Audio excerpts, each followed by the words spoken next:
welcome back to our channel. If you're new here, don't forget to hit that subscribe button and click the bell icon to get notified every time we post a new video. Today, I'm going to show you how to create a Google Meet link quickly and easily, whether you're setting up a meeting for work, school, or just catching up with friends. Google Meet makes it super simple. Let's dive right in.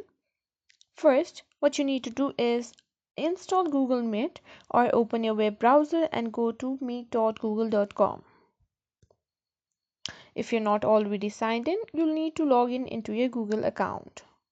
Once you're on the Google Meet homepage, you'll see a button says New. Click on it. Now a drop-down menu will appear. Here you can find Create a new meeting, Schedule in Google Calendar, or Create group. Now what you need to do is create a new meeting. Then follow the on-screen prompts, and here you've created the meeting.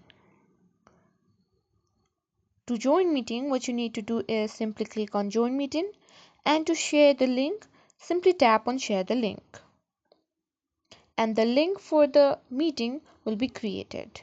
And that's it. Creating a Google Meet link is super easy. If you found this video helpful, please give it a thumbs up and don't forget to subscribe for more tech tips and tutorials. Thanks for watching.